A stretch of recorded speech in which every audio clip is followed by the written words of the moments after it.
નમસ્કાર મિત્રો, આપણે છેલ્લા પીરિયડમાં જોઈ ગયા હતા ધન તટસ્થ પરમાણુ કરતાં ધન આયન, તટસ્થ પરમાણુ કરતાં ધન આયન હર હંમેશ માટે કદમાં નાનું છે અને તટસ્થ પરમાણુ કરતાં તેમાંથી બનતો ઋણ આયન હર હંમેશ માટે કદમાં મોટો છે. ચલો મિત્રો, અહીંયાથી હવે ડિસ્કસ કરીએ આયોનિક ત્રિજ્યા. કયો પોઈન્ટ છે આપણો? આયોનિક ત્રિજ્યા વાળું મુદ્દું છે.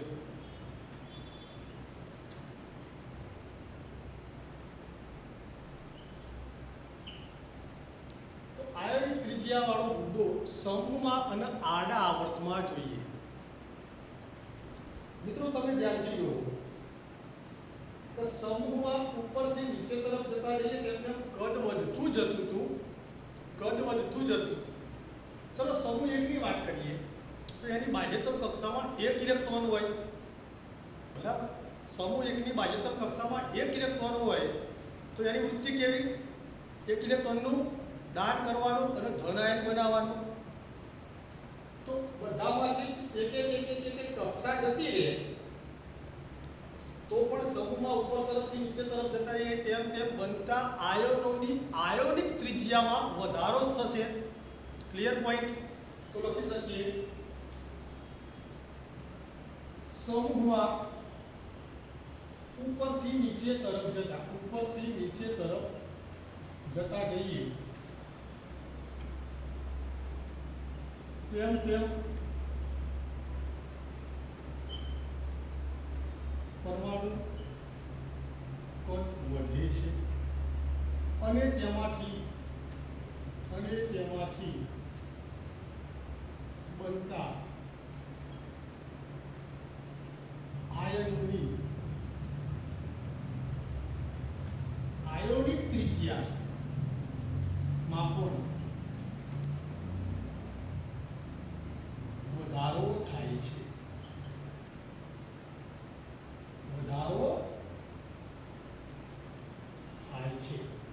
ખ્યાલ આવી?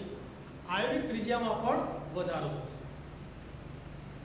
સમૂહ. હવે મિત્રો એ તો તમને ખ્યાલ જ છે કે કેમ એનું પરમાણુ કદ વધતું હતું.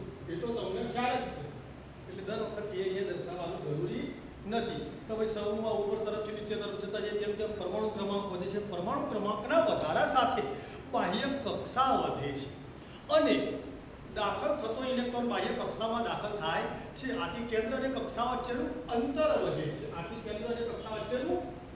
વધે છે. પરિણામે ઉપરથી નીચે તરફ જતા જઈએ તેમ તેમ પરમાણુ કદ વધે છે. આ લખવાની જરૂર નથી. ખ્યાલ આવ્યો? હા, એટલી આયોનિક ત્રિજ્યા વિશે કદાચ પૂછાતું હોય જસ્ટ 2-1 માર્કમાં અને કદાચ એ લખો તો કશું ખોટું પણ નથી. ક્લિયર? અચ્છા, આયોનિક ત્રિજ્યામાં પરમાણુ કદ એકલું લખવું નહીં, એકલું પરમાણુ કદ લખવું જરૂરી નથી મિત્રો. આ દર્શાવવાનું છે તેમાંથી બનતા આયનોની આયોનિક ત્રિજ્યામાં પણ વધારો થાય છે. ક્લિયર મુદ્દો? ચલો હવે ઉભા અહીંયા જરા વિચારીએ.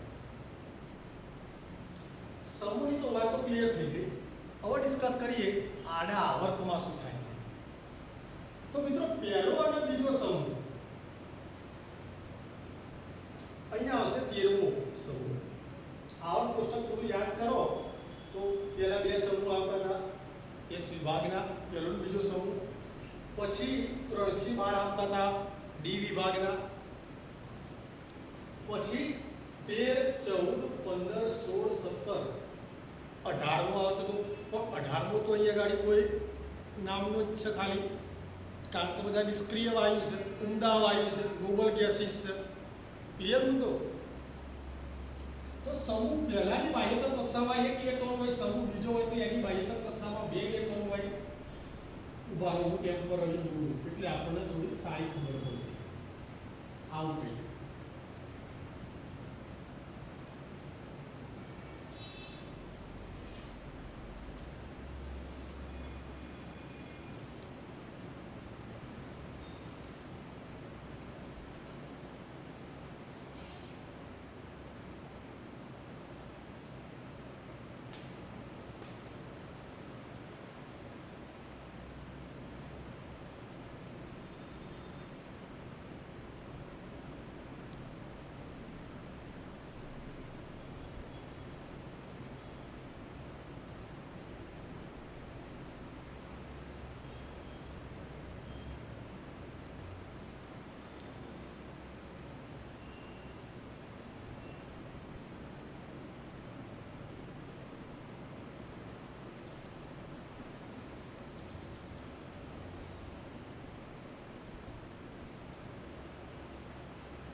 મિત્રો હું અહીંયાની વાત કરતો તો આ સમૂહ પહેલો,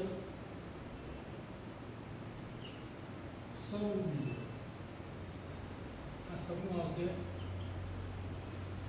13મું, 14મું, સમૂહ 15, સમૂહ 16, સમૂહ 17, સમૂહ 18. પણ 18માં તો શું હતા બધા ઊંડા વાયુ,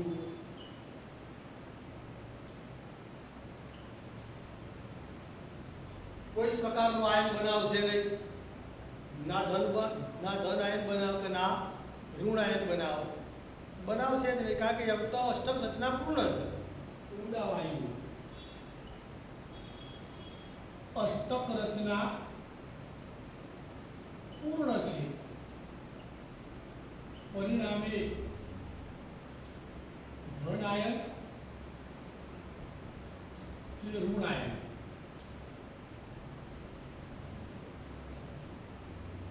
બનાવતા નથી. અષ્ટક રચના પૂર્ણ છે, આથી ઇલેક્ટ્રોનની આપલે કરતા નથી. ઇલેક્ટ્રોનની આપલે જ કરતા નહીં. ચલો અહીંયા વિચારો,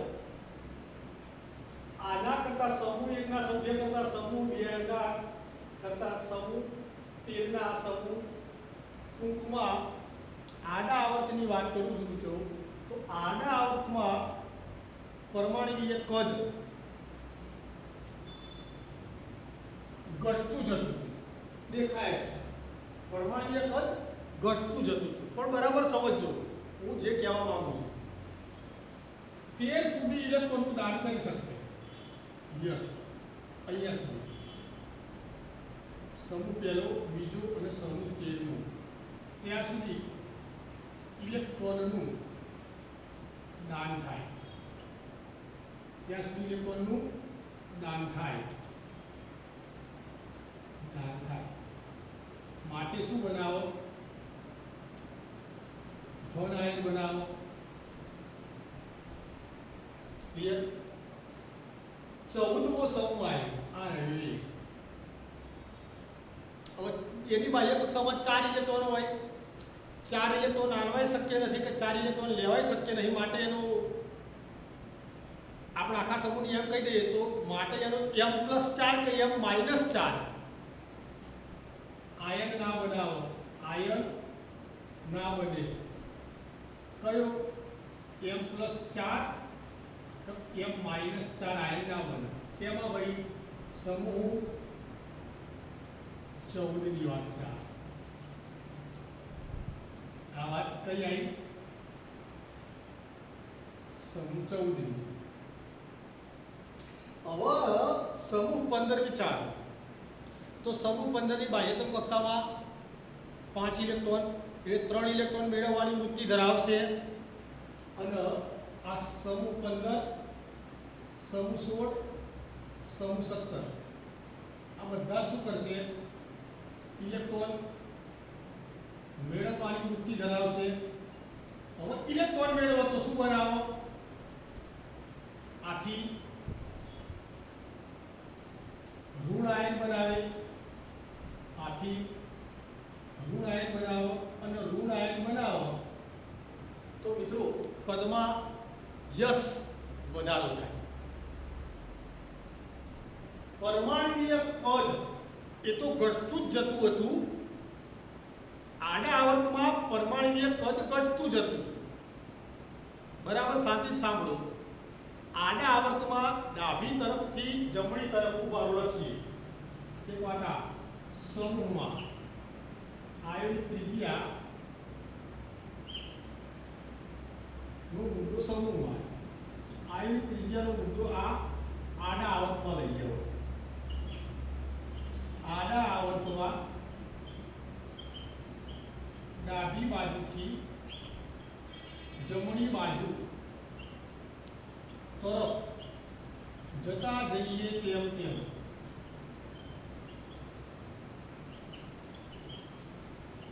પરમાણ્વીય કદ ઘટે છે. પરમાણ્વીય કદ ઘટે છે. સાચી વાત છે. પરમાણ્વીય કદ ઘટે છે, બરાબર. પણ હવે આટલા સુધી જે આયનો બન્યા અહીંયાના એ કયા હતા? યસ, ધન આયનો હતા. હવે ધન આયન થાય તો મિત્રો તમે સમજી શકો છો કે કદ ઘટતું જાય, અને ઋણ આયન થાય તો કદ વધતું જાય. તો હવે એ લખવાનું છે, ઘટે છે અને તેમાંથી બનતા આયનોમાં ચોખવટ સાથે લખીએ. સમૂહ 13 સુધી, તેમાંથી બનતા આયનોમાં સમૂહ 13 સુધીની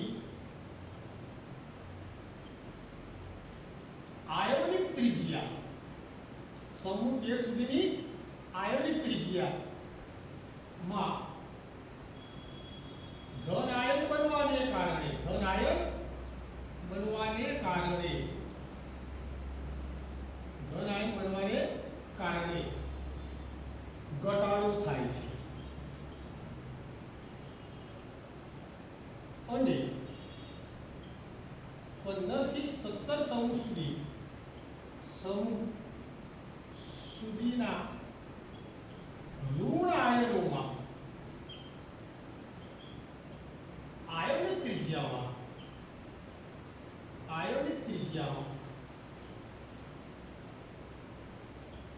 વધારો થાય છે. ટૂંકમાં ડાબી તરફથી જમણી તરફ જઈએ તેમ તેમ આયનિક ત્રિજ્યા ઘટીને વધશે. ક્લિયર? ટૂંકમાં આડા આવર્તમાં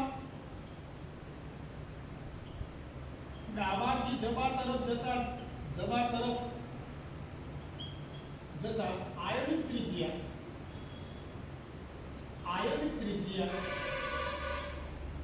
ઘટીને વધે છે. કમ્પ્લીટ ઘટીને વધે છે. કેમ સમજાય કાઢી તમને આખી બાબત. આ બાબતનો ક્યાંય ઉલ્લેખ કરવાની જરૂર નથી મિત્રો. આ માત્ર તમને સમજાવવા પૂરતી જ મેટર હતી. ચાલે આને તમને સમજાય કાઢી. ક્લિયર?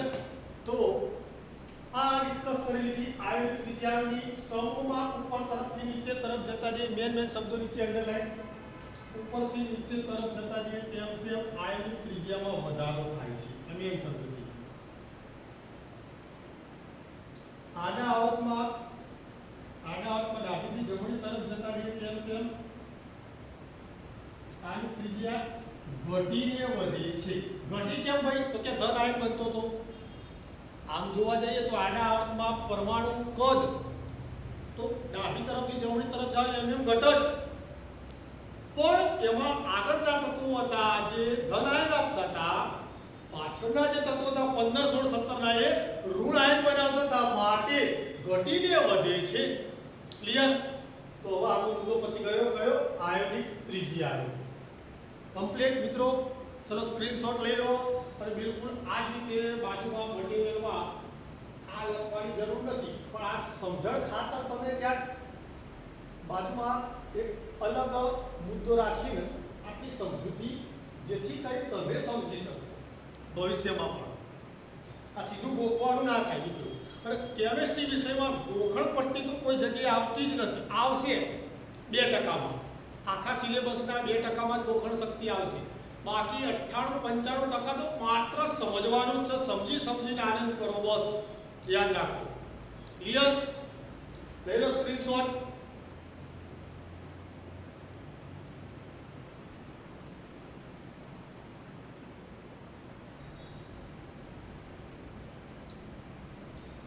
ચલો મિત્રો, સ્ક્રીનશોટ લેવાઈ ગયો હોય તો બીજો મુદ્દો જોઈએ. એક વાત બીજી તમને મારે સમજાવી હતી. આ કોઈ તટસ્થ પરમાણુ હોય તો એમાંથી ધન આયન બને કે ઋણ આયન બને?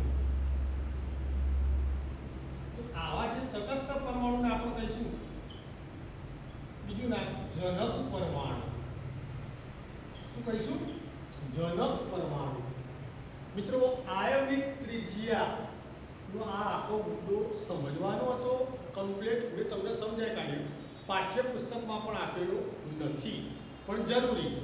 ક્લિયર? પાઠ્યપુસ્તકમાં કઈ મેટરો આપેલી છે આયનિક ત્રિજ્યામાં કે ભાઈ તટસ્થ પરમાણુ હોય તો એમાંથી ધન આયન બનશે તો પરમાણુ જે કદ હતું એમાંથી બનેલા ધન આયનના કદમાં ઘટાડો થશે. તટસ્થ પરમાણુ છે તો એમાંથી ઋણ આયન બન્યું તો એના કદમાં વધારો થશે. એ બાબતો આપેલી છે. કદમાં વધારો થાય તટસ્થ પરમાણુમાંથી ધન આયન બને તો કદમાં ઘટાડો થયો તો આયનિક ત્રિજ્યામાં ઘટાડો થાય. તટસ્થ પરમાણુ છે એમાંથી ઋણ આયન બન્યો તો કદમાં વધારો થયો તો આયનિક ત્રિજ્યામાં વધારો થાય. પણ મેં તમને આ આખી વાત સમૂહમાં અને આ આખી વાત આડા આવર્તમાં સમજાવી કાઢી છે. આ જરૂરી છે. ક્લિયર? આ પાઠ્યપુસ્તકમાં આ મુદ્દાઓ નથી.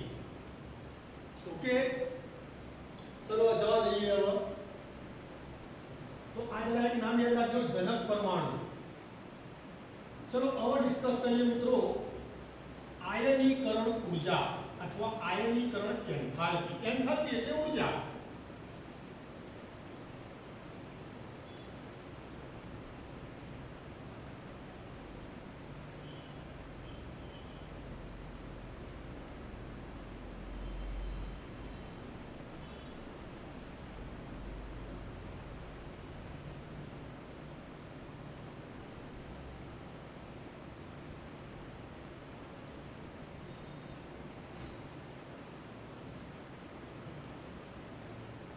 બેસ્ટ મુદ્દો છે, ટોટલ સમજવા જેવો.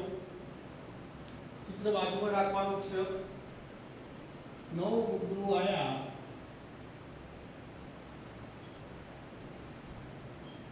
આયનીકરણ ઊર્જા. ઊર્જાનો થર્મોડાયનેમિક્સમાં આપણે કહીશું એન્થાલ્પી. ઊર્જા અથવા એન્થાલ્પી. ઊર્જા શબ્દથી તમે પરિચિત છો. આ એન્થાલ્પી શબ્દ એ થર્મોડાયનેમિક્સનો ઉષ્માગતિશાસ્ત્રનો છે. ચલો મિત્રો આયનીકરણ ઊર્જા એન્થાલ્પી વિશે ડિસ્કસ કરીએ. તો સિમ્પલ વાત કરી દઈએ. દાખલા તરીકે તમારે ઇલેક્ટ્રોનને કાઢવો હોય તો એમને તો નીકળવાનું નહીં. બરાબર સમજજો. આ કેન્દ્ર એમાં ધન વીજભારિત પ્રોટોન બહારની કક્ષાઓ. આ બધી બહારની કક્ષાઓ. તેનું બીજું નામ છે સંયોજકતા કક્ષા. હવે અહીંયા ઇલેક્ટ્રોન હોય કેન્દ્રમાં જેટલા ધન વીજભાર હોય બહારની સાઈડ એટલા જ ઋણ વીજભાર હોય. કેન્દ્રમાં જેટલા પ્રોટોન રૂપી ધન વીજભાર હોય બહારની કક્ષામાં એટલા જ ઇલેક્ટ્રોન રૂપી ઋણ વીજભાર હોય.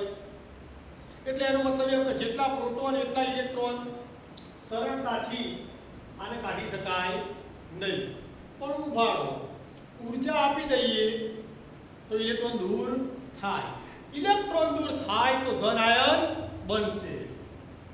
ચલો આપણે એક એમ નામનું તત્વ વિચારીએ. તો એમમાંથી શું કર્યું? એમ પ્લસ કર્યો, એક ઇલેક્ટ્રોન દૂર થઈ ગયો. કઈ રીતે? ભાઈ ઇલેક્ટ્રોન દૂર થઈ જાય ના, ઊર્જા આપી એટલે. ક્લિયર? તો મિત્રો તમે ઊર્જા આપી એટલે આ ઘટના થઈ. તો હું લખી કાઢીશ વત્તા ઊર્જા. પછી આ બાબત થઈ. તો મિત્રો આયનીકરણ ઊર્જા એ કેવી બાબત છે? ઉષ્મા શોષક. આયનીકરણ ઊર્જા એ કેવી બાબત છે? ઉષ્મા શોષક બાબત છે. એની વ્યાખ્યા રજૂ કરી. એક મોલ તટસ્થ પરમાણુ હોય આવા, એમાંથી એક મોલ ધન આયન બનાયા અને એક મોલ ઇલેક્ટ્રોનને દૂર કર્યા. કઈ આપણે એક એક પરમાણુને લઈને આ ઘટના શક્ય નથી મિત્રો. ખ્યાલ આવી ગયો? મોલની જ વાત કરવી પડશે. મોલ એટલે 6.022 ગુણ્યા 1023 એટલા બધા પરમાણુઓ લેવા પડશે. તો મિત્રો અહીંયા એની વ્યાખ્યા લખીએ છીએ. વ્યાખ્યા: એક મોલ તટસ્થ પરમાણુ માંથી એક મોલ ઇલેક્ટ્રોન દૂર કરી એક મોલ ધન આયન બનાવવા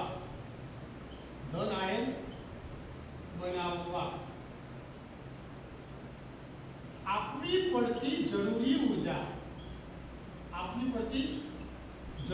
ઉર્જાને આયનીકરણ ઉર્જા અથવા એન્થાલ્પી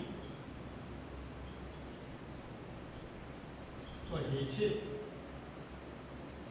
એક મોલ તટસ્થ પરમાણુમાંથી એક મોલ ઇલેક્ટ્રોન દૂર કરી એક મોલ ધન આયન બનાવવો આપવી પડતી જરૂરી ઉર્જાને આયનીકરણ ઉર્જા અથવા આયનીકરણ એન્થાલ્પી કહે છે. ક્લિયર બાબત? ચલો, આ આખો મુદ્દો બહુ ઊંડાણપૂર્વક સમજવાનો છે.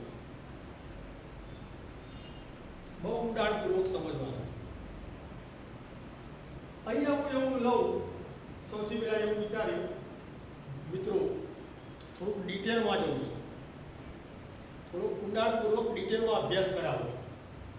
ચલો, માની લઈએ કે આ 13મા નંબરનું તત્વ હોય એલ્યુમિનિયમ. તો આ એલ્યુમિનિયમની હું વાત કરું છું. તો એલ્યુમિનિયમ વાત વિચારી લઈએ.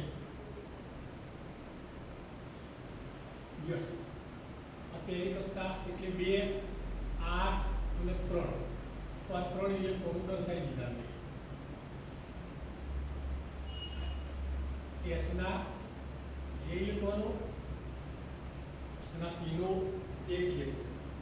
એલ્યુમિનિયમની આ વાત કરી દીધી. એલ્યુમિનિયમ 13 નંબર એટલે 2, 8 અને 3. બરાબર સમજો ડિટેલમાં, કારણ કે મને વર્ણનમાં વધારે રસ નહીં, મને વધારે રસ પ્રેક્ટિકલી નોલેજ જ તમને આપી દઉં. ચલો, હાલ પૂરતું એવું વિચારી લઈએ કે એલ્યુમિનિયમ 13 નંબર એટલે 2, 8 અને 3 એની ઇલેક્ટ્રોન રચના થાય છે. બાહ્ય કક્ષામાં 3 ઇલેક્ટ્રોન સારી વૃત્તિ 3 ઇલેક્ટ્રોન ગુમાવવાની છે અને સ્થાયી અષ્ટક રચના પૂર્ણ કરવાની છે. હવે બહારની કક્ષામાં 13 ઇલેક્ટ્રોનો, બહારની કક્ષામાં 3 હતા પણ બીજા અહીંયા હતા 2 અને 8. એટલે કેન્દ્રના વિસ્તારમાં 13 ધન વીજભારિત પ્રોટોન 13, કક્ષાઓમાં 13 ઇલેક્ટ્રોનો, બાહ્ય કક્ષામાં 3 ઇલેક્ટ્રોન. તો કેન્દ્રમાં બરાબર સમજો, કેન્દ્રમાં 13 ભાખરીઓ અને બહારની સાઈડ 13 ભિખારી. દરેક ભિખારીના ભાગમાં શરૂઆત આટલેથી જ થાય છે. દરેક ભિખારીના ભાગમાં હાલની પરિસ્થિતિ જુઓ, કેન્દ્રમાં 13 ભાખરીઓ, બહાર 13 ભિખારીઓ. તો એક ભિખારીના ભાગમાં એક ભાખરી આવશે. ઓકે, હવે હું એવું કહું ભિખારી ચલ નીકળી જા, તો પેલો થોડો જવાનો છે, એનું કેન્દ્ર પ્રત્યે શું છે? આકર્ષણ. પણ એ ભિખારીને હું એવું કહું કે લે ભાઈ, એક તને 1 રૂપિયો આલું છું, તું જતો રહે. સમજવા માટે 1 રૂપિયો આલું છું, તું જતો રહે. 1 રૂપિયો લઈને જતો રહ્યો. એ એલ્યુમિનિયમ પહેલા બનાવી કાઢ્યું. Al + 1 ઇલેક્ટ્રોન કાઢી. હવાની વાત વિચારીએ, કાઢ્યા પછીની વાત વિચારીએ. તો કેન્દ્રમાં ધન વીજભારિત 13 પ્રોટોન, એ તો યથાવત રહ્યા. કાઢ્યો શું છે? ઇલેક્ટ્રોન. આ 2 8 એમના એમ એક ઇલેક્ટ્રોન જતો રહ્યો, આ રહ્યો એક, આ દૂર થઈ ગયો. બાકી કેટલા ઇલેક્ટ્રોન બચ્યા? 2 ઇલેક્ટ્રોન બાકી બચ્યા. હવે 2 8 2 કેન્દ્રમાં 13 પ્રોટોન, ઇલેક્ટ્રોનની સંખ્યા કેટલી? 12. કેન્દ્રમાં ભાખરીઓ 13 અને હવે ભિખારીઓ 12. તો હવે શું થાય? એક ભિખારીના ભાગમાં એક ભાખરી અને એક બટકું. ચલો આ ભિખારીને હું કહું, ભાઈ તું દૂર થઈ જા, મેં તારા આગળ વાળો એક નીકાળ્યો તો એને 1 રૂપિયો આલે, તો હવે તને 1 રૂપિયો આલું છું, તો તું દૂર થઈ જા. તો થાય ખરા? ના, 1 રૂપિયામાં તો હું નહીં જાઉં. અલા ભાઈ તારા આગળ વાળાને કાઢ્યો તો આને, તો એને 1 રૂપિયો આલ્યો, તો તું જતો રે રૂપિયો લઈ કે ના? એ સમયે શું હતું? એક ભાખરી અને એક ભિખારી હતો. હવે હાલ એક ભાખરી ને એક બટકું છે, તો મારે એને કહેવું પડશે, ભાઈ તને 1 રૂપિયો અને 10 પૈસા આલ્યું છે.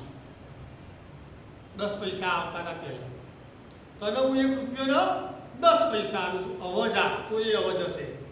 તો 1 મિનિટ, આ એલ્યુમિનિયમમાંથી Al + 1 થયો, 1 ઇલેક્ટ્રોન દૂર કર્યો, એ માટે જે ઊર્જા આવી હતી એ ઊર્જાને હું કહી દઉં E1.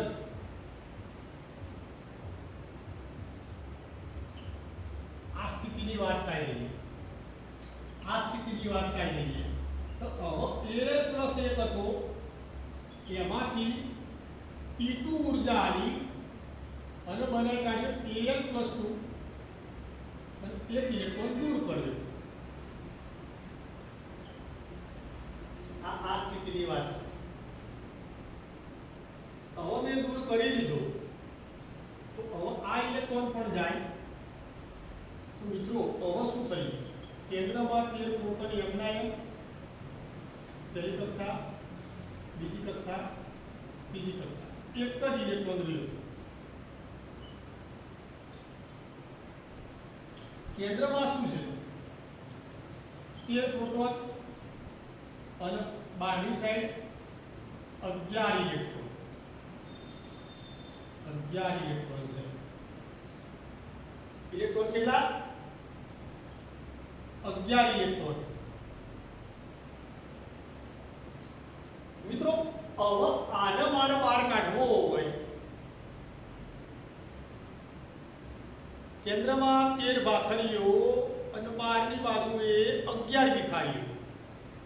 હવે આ એક ભિખારીને મારે બહાર કાઢવો, કેમ કહેવાય કે ભાઈ તારા આગળ વાળાને 1 રૂપિયો 10 પૈસા આલ્યા હતા, તો એનો હું 1 રૂપિયો 10 પૈસા આલું છું, તું નીકળી જા. તો જાય ખરા? ના. કારણ કે હવે કેન્દ્રમાં 13 ભાખરીઓ અને બહારની સાઈડ 11 ભિખારીઓ, એટલે દરેક ભિખારી શું સમજશે? ભાઈ હવે આપણા ભાગમાં એક ભાખરીને 2 બટકા. ક્લિયર? યસ. મિત્રો શાંતિથી સમજો, આ પોઈન્ટ બહુ સિસ્ટમેટિક પોઈન્ટ છે. એક જ લીટી મારે લખવાની છે, આ એટલા માટે બધું સમજાવું. ફક્ત એક લીટી લખવા છે, પણ એ એક લીટી સીધી રીતના નહીં આવડે, એટલા માટે આ બધું દોરવું પડે છે અને સમજાય એક જ લીટી બહાર કાઢવા આ બધું મથવું છે. પણ જો એ લીટી આમાં ખબર પડી ગઈ તો એ લીટી આ જીવન સુધી ક્યારે નહીં ભૂલી શકાય. ખ્યાલ આવી ગયો? ચલો અહીંયા આવો પાછા, એટલે બરાબર સમજો. ફરીથી અહીંયા શું હતું? 13 ભાખરીઓ, 13 ભિખારી, દરેકના ભાગમાં એક એક ભાખરી. તો પહેલા ભિખારી કીધું તને 1 રૂપિયો આલું, તું જતો રહે, એ જતો રહ્યો.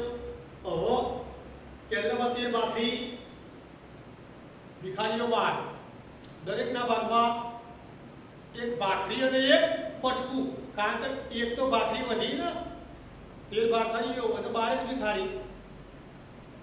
તો હવે આકર્ષણ વધ્યું. તો હવે કેમ વધ્યું? કારણ કે એક ભાખરી અને એક બટકું. તો આને મારે કાઢવા 1 રૂપિયો આલો તો ચાલે? ના, એ પોતે જ ના જાય. કેમ? કે ભાઈ આગળ વખત તો એક ભાખરી જ આવતી હતી પેલા ભિખારીના ભાગમાં, એટલે તો જતો રહ્યો. આ વખત શું આવે છે? એક ભાખરી વત્તા એક બટકું. સારું ભાઈ, તને 1 રૂપિયો 10 યુ આલું, ચાલ તું જતો રહે, 10 પૈસા વધારે ના આલ્યા. ક્લિયર? ચલો હવે પરિસ્થિતિ કઈ થઈ? કેન્દ્રમાં 13 ભાખરીઓ, બહારની સાઈડ 11 ભિખારી. તો હવે મારે એવું કહેવાય કે ભાઈ તારા આગળવાળો જે મેં કાઢે તો એને 1 રૂપિયો 10 પૈસા આલ્યા તો તું નીકળી જા, કહેવાય? ના કહેવાય. કેમ? તો કે એ સમયની પરિસ્થિતિમાં શું હતું? એક ભાખરી અને એક બટકું હતું. હાલની પરિસ્થિતિમાં શું છે? એક ભાખરીને 2 બટકા. હું નહીં લઉં. ભિખારી શું કહે છે? જવાનો જ નહીં ભાઈ. સારું, તો એને કાઢવું હોય તો 1 રૂપિયોને 20 પૈસા આલવા પડશે. ક્લિયર? તો હવે AL + 2 માંથી AL + 3 બનાવ્યો અને એક ઇલેક્ટ્રોનને કાઢી અને ઉર્જા આવી દીધી, એને કહીએ E3. તો એનો મતલબ એમ કે E3 મોટો હોય E2 કરતા, E2 મોટો હોય E1 કરતા. પહેલી વખત આયન બનાવ્યો, આ બીજી વખત આયન બનાવ્યો, આ ત્રીજી વખત આયન બનાવ્યો. ક્લિયર? તો એનો મતલબ શું થયો? પ્રથમ આયનીકરણ કરતા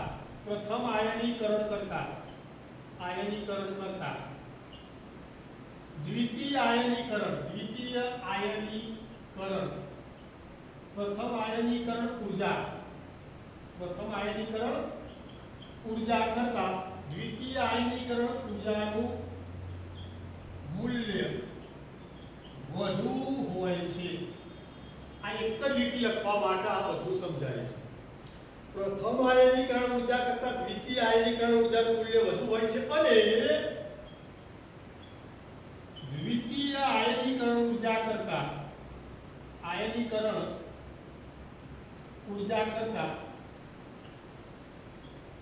તૃતીય આયનીકરણ ઉર્જાનું મૂલ્ય વધુ હોય છે.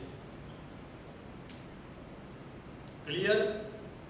આયનીકરણ ઉર્જાનો મુદ્દો ચાલતો હતો. હજુ આ તો મેં ડિસ્કસ જ નહીં કરાવી. સમૂહની આડા આવતની તો હજુ વાત જ કરાઈ નહીં.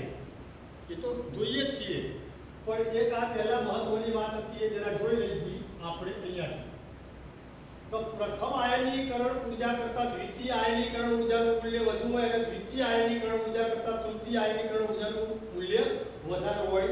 જરા અહીંયા ધ્યાનથી સમજી લઈએ કે આ પ્રથમ આયનીકરણ ઉર્જા થઈ ગઈ, આ દ્વિતીય આયનીકરણ ઉર્જા થઈ ગઈ અને આ તૃતીય આયનીકરણ ઉર્જા થઈ ગઈ.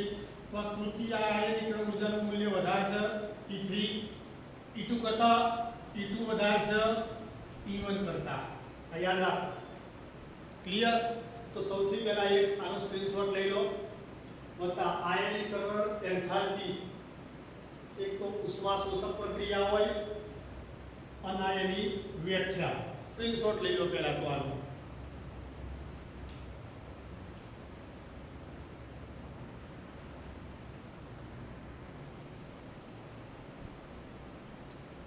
ચલો મિત્રો, સ્ક્રીનશોટ લેવાઈ ગયો હોય તો આ જવા દઉં છું. આયનીકરણ ઉર્જા તો મુદ્દો ચાલુ જ છે, બરાબર?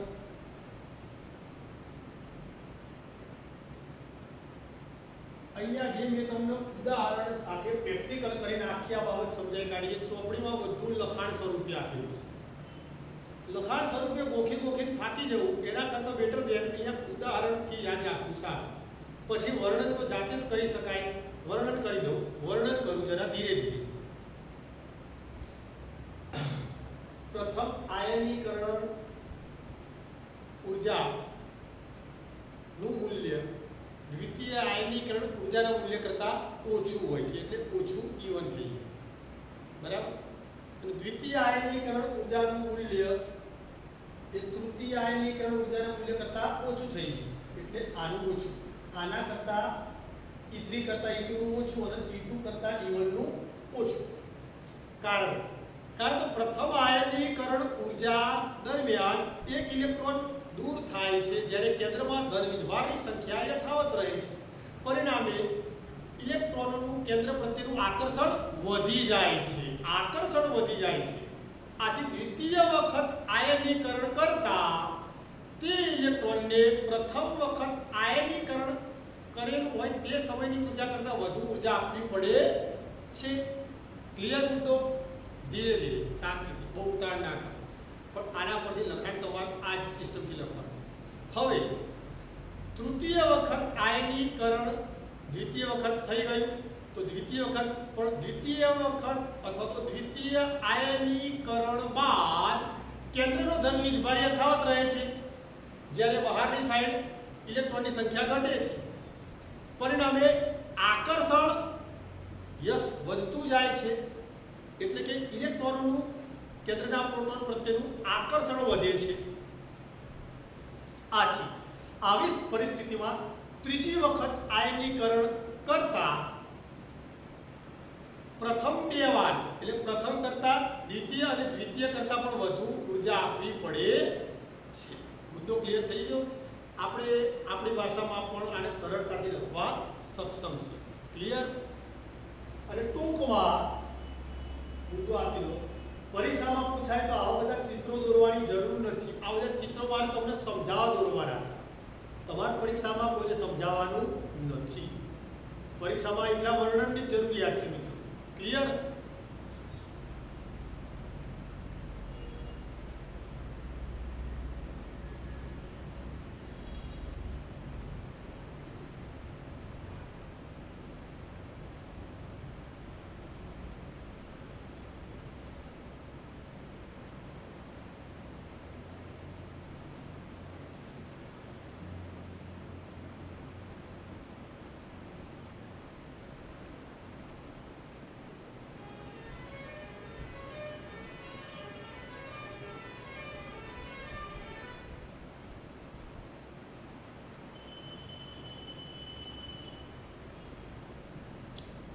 ચલો બે મુદ્દા મિત્રો હજુ પાછા સમજીએ.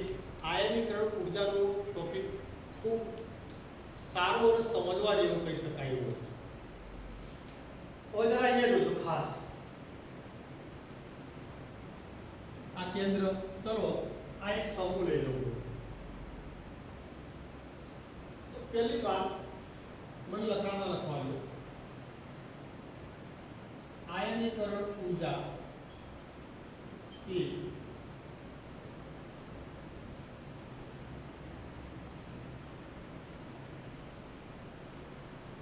પરમાણુીય ત્રિજ્યા અથવા તો પરમાણુીય કદ સાથે સંકળાયેલી બાબત છે. ચલો અહીંયા સમજીએ. આમાં ડાયરેક્ટ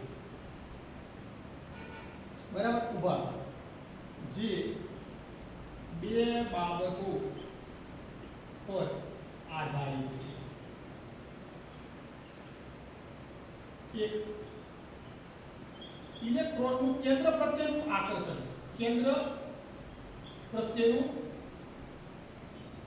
આકર્ષણ. અને નંબર બે ઇલેક્ટ્રોન ઇલેક્ટ્રોન વચ્ચેનું અપાકર્ષણ, ઇલેક્ટ્રોન ઇલેક્ટ્રોન વચ્ચેનું અપાકર્ષણ. મિત્રો સમૂહની વાત કરી દીધી. ચલો લિથિયમ.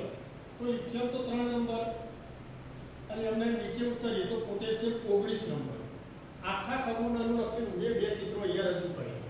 લિથિયમ 3 નંબરનો લિથિયમ, કેન્દ્ર પહેલી કક્ષા બીજી કક્ષા. 3 નંબર એટલે શું ભાઈ? 2 અને 1 થાય કે ના થાય? સીધી જ વાત કરી દીધી. 19 નંબર પોટેશિયમની. પોટેશિયમની વાત કરી દીધી મિત્રો. 3 નંબર લિથિયમ અને 19 નંબર પોટેશિયમ. તો કેન્દ્ર પહેલી કક્ષા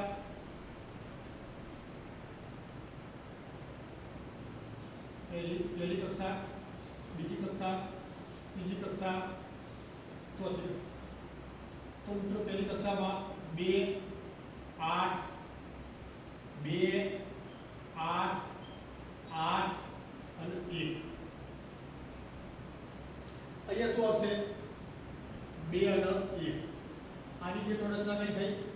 2 8 8 અને 1. ચલો અહીંયા જુઓ હવે મિત્રો, અહીંયા ઇલેક્ટ્રોનો વધ્યા તો ઇલેક્ટ્રોન ઇલેક્ટ્રોન વચ્ચેનું અપાકર્ષણ વધે. બરાબર સમજો, ખાસ બહુ બેસ્ટ સમજવા જેવું કીધું છે. અહીંયા ઇલેક્ટ્રોનો 3 જ છે, એમાં અંદરની કક્ષામાં 2 ઇલેક્ટ્રોનો છે. એનું કેન્દ્ર પ્રત્યેનું શું થાય? આકર્ષણ થાય. મિત્રો આ બધું પાઠ્યપુસ્તકમાં વર્ણનાત્મક છે. હાથીનું વર્ણન વાંચવું ને એના કરતાં એક વખત હાથી જોઈ લેવો સારું. સમજો બરાબર? હાથીનું વર્ણન આખો નિબંધ વાંચવો એના કરતાં બેટર દેન એક વખત હાથીને જોઈ લેવો વધારે સારો. હાથી જોઈ લઈએ ઓરિજિનલ તો પછી વર્ણન તો જાતે આવે અને લોંગ લાઈફ આવે. એટલે આ બરાબર સમજજો. ચલાવી લો.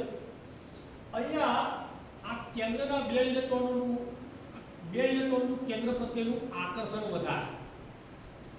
આ 1 ઇલેક્ટ્રોનનું આકર્ષણ પણ કેન્દ્ર પ્રત્યે ખરું. ખ્યાલ આવ્યો? તમને એક દેશી ભાષામાં કહી દઉં. અહીંયા કોઈ ઊભા રહો. ચલો, 4 રસ્તા હતા અને ત્યાં ઐશ્વર્યા રાય આવી, હિરોઈન. 4 રસ્તાએ ઐશ્વર્યા રાય આવી ઊભી રહી તો પબ્લિકનું ટોળું વળી ગયું. એ જાતે ક્રાઉડ ટોળું ઊભું થઈ જાય છે. ઐશ્વર્યા રાય આવી એટલે ટોળું થઈ ગયું આજુબાજુ. એક પહેલો રાઉન્ડ, બીજો રાઉન્ડ, ત્રીજો રાઉન્ડ, ચોથો રાઉન્ડ, એમના એમ ક્રાઉડ ટોળું થઈ ગયું.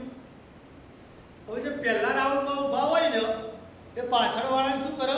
ઠુહા મારે. આગો જાને. કેન્દ્ર પ્રત્યેનું આકર્ષણ છે. આગો જાને એટલે પાછળ એમના એમ 2-4 રાઉન્ડો પછીનો જે હોય, 2-4 રાઉન્ડ પછીનો ઊંચો થઈ જુઓ કેન્દ્રમાં શું છે. બરાબર સમજો.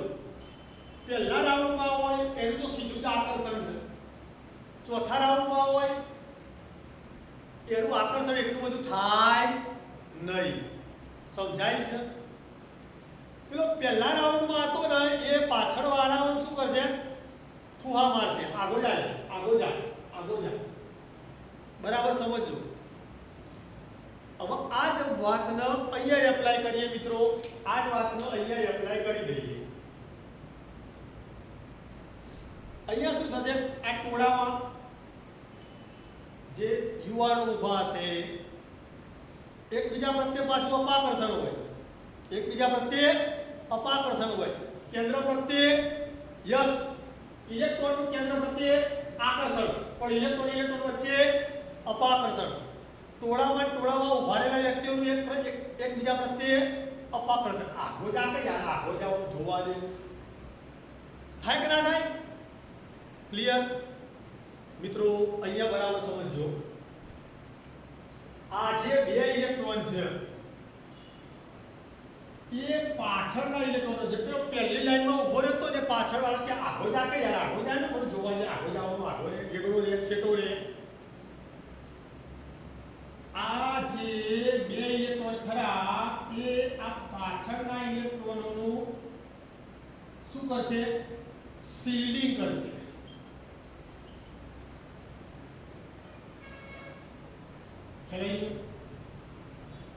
એ આકર્ષણની માત્રામાં ઘટાડો કરશે. આ 2 જણા, 2 ઇલેક્ટ્રોન એ આ બધા ઉપર. પછીની વાતો કરીએ તો આ 8 ઇલેક્ટ્રોન, અમે 2 ની વાત કરી. હવે આ 8 ઇલેક્ટ્રોનની વાત કરું તો એ આ 8 અને 9 ઉપર ઇફેક્ટ કરશે. બીજા નંબરના લાઈનમાં જે પેલા ટોળામાં બીજા રાઉન્ડમાં ઊભા હતા ને એ શું કરશે? ત્રીજી લાઈન વાળાઓને ઠુહા મારશે. ખસો ને યાર, આગારો ને યાર, જોવા દો. સમજાય છે આખી વાત? યસ. એટલે ધીરે ધીરે આમને શિલ્ડિંગ ઇફેક્ટ આ 8 અને 9 ઉપર કરી. આ 2 વાળાને શિલ્ડિંગ ઇફેક્ટ 8 ના 8 16 17 ઉપર કરી. હવે આ જે ખરો ને 8 એની શિલ્ડિંગ ઇફેક્ટ 1 વાળા ઉપર કરી. સમજાય છે ખરા આખી વાત?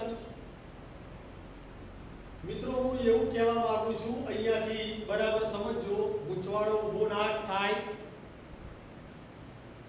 તો કેન્દ્રમાં પ્રોટોન છે ધન વીજભારિત, એની નજીકની કક્ષામાં રહેલો ઇલેક્ટ્રોન, કેન્દ્રની નજીકની કક્ષામાં રહેલો ઇલેક્ટ્રોન બહારની કક્ષાઓમાં આવેલા ઇલેક્ટ્રોન પ્રત્યે શિલ્ડિંગ અસર ઉત્પન્ન કરે છે. પરિણામે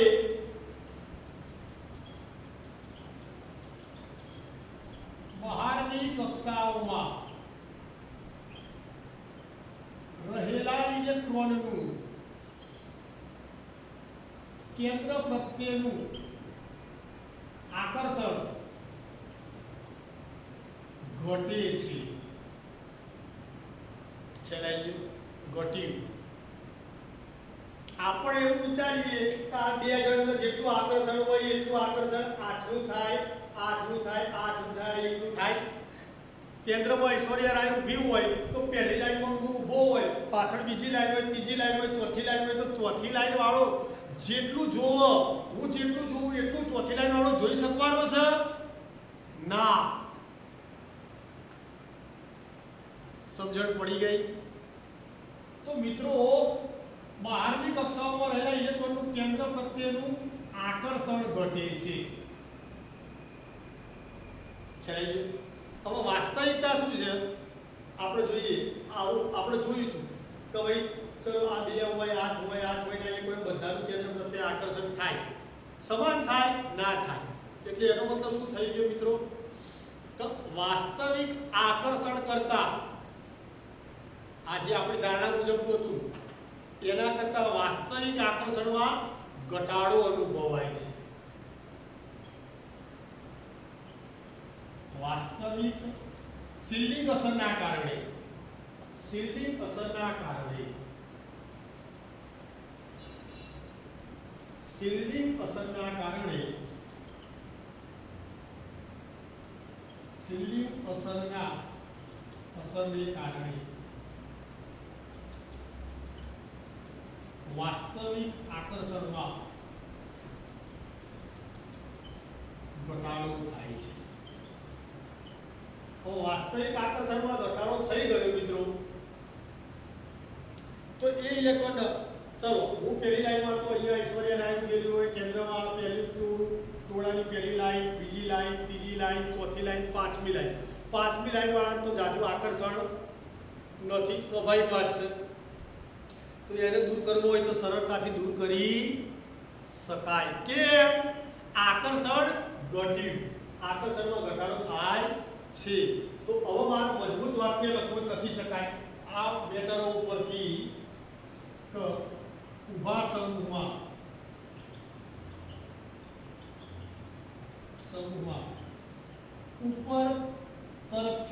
ઉપરથી નીચે તરફ જતા જઈએ તેમ તેમ પરમાણ્વીય કદ વધે છે. આથી કેન્દ્ર અને બાહ્ય કક્ષા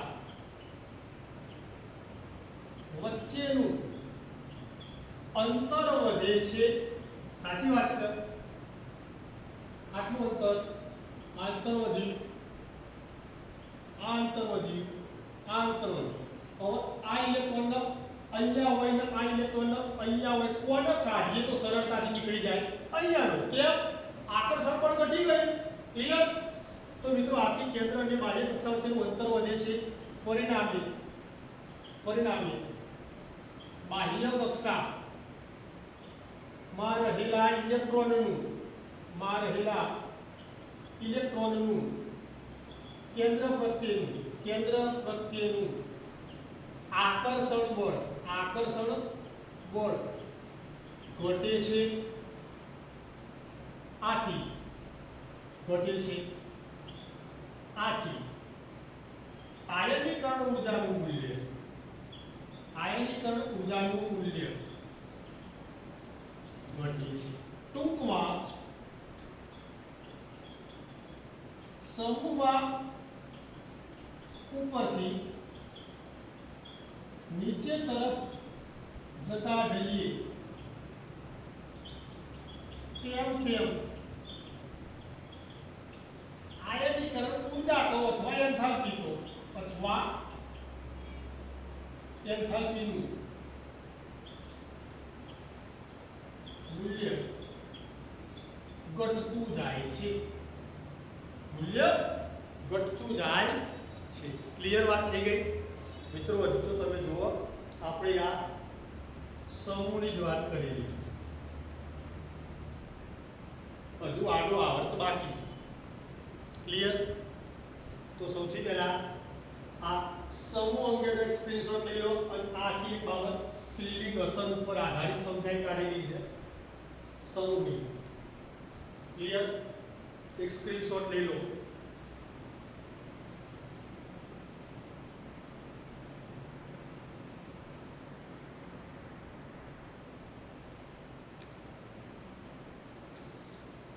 ચલો મિત્રો, સ્ક્રીનશોટ લેવાઈ ગયો હોય તો હવે ડિસ્કસ કરીએ આડા આવર્ત.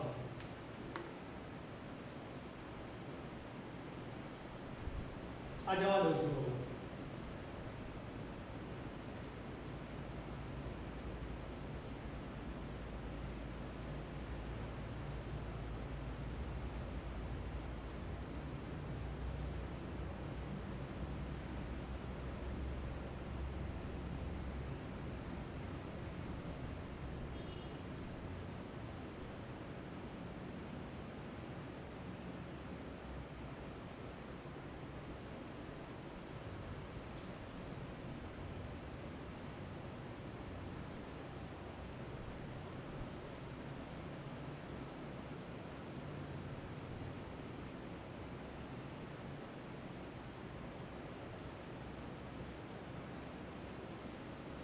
આડા આવર્તનની વાતો કરીએ તો આડો આવર્તન તો હું અહીંયાથી જ તમને આખો સમજાઈ શકું, બહુ સહેલો જ છે.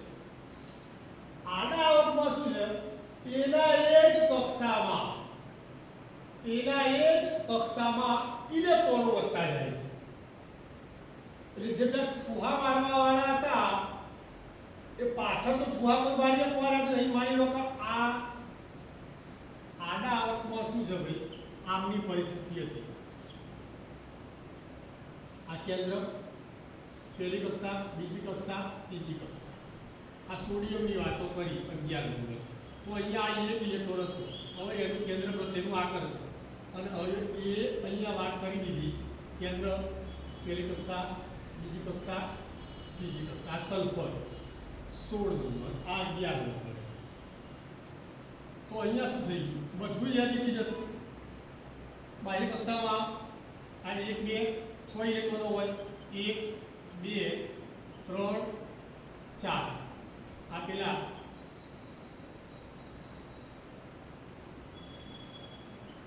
3s અને આ 3p. બરાબર? તો આ ઇલેક્ટ્રોનો જરા ધ્યાનથી જુઓ મિત્રો, આડા આવર્તની વાત છે. તો અહીંયા તો શું થઈ જાય છે? કદ નાનું થાય છે, કદ નાનું થાય છે. એટલે આકર્ષણ બળ યસ ઘટી જાય છે. શું ઘટી જાય છે? વધી જાય. કદ નાનું થાય તો આકર્ષણ બળ વધી જાય. ક્લિયર? તો મિત્રો અહીંયા લખી શકીએ આડા આવર્તમાં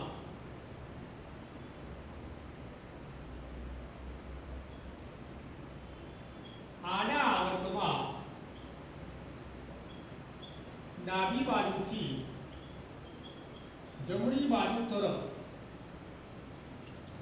જતા જઈએ તેમ તેમ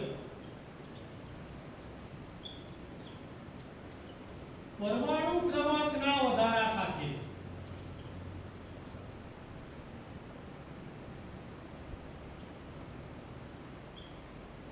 પરમાણ્વીય કદ ઘટે છે. આથી મિત્રો અહીંયા ઇલેક્ટ્રોન વધ્યા, ઇલેક્ટ્રોન વચ્ચેનું અપાકર્ષણ વધ્યું, પણ કદ ઘટ્યું એટલે દરેકનું આકર્ષણ અહીંયા વધે છે. આ બહુ સમજવા જેવી વાત છે. અહીંયા ગાડી શું થઈ જાય છે? ઇલેક્ટ્રોન વચ્ચેનું જે અપાકર્ષણ હતું એના કરતા ઇલેક્ટ્રોન પ્રોટોન વચ્ચેનું આકર્ષણ વધી જાય છે. That's right. આ પોઈન્ટ સમજો. ઇલેક્ટ્રોન વચ્ચેના અપાકર્ષણ કરતા ઇલેક્ટ્રોન નું પ્રોટોન પ્રત્યેનું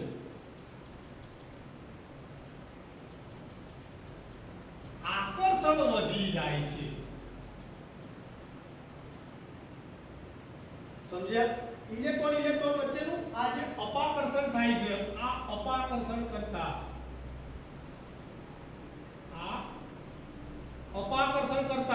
આકર્ષણ વધી જાય છે. પરમાણ્વીય કદ વધે છે, પરમાણ્વીય કદ ઘટે છે. આથી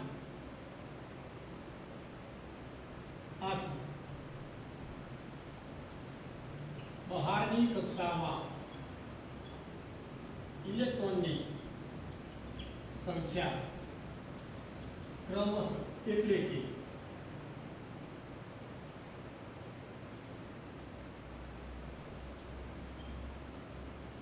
કે બહારની કક્ષામાં ઇલેક્ટ્રોનની સંખ્યા ક્રમશઃ વધતી જણાય છે. તેનું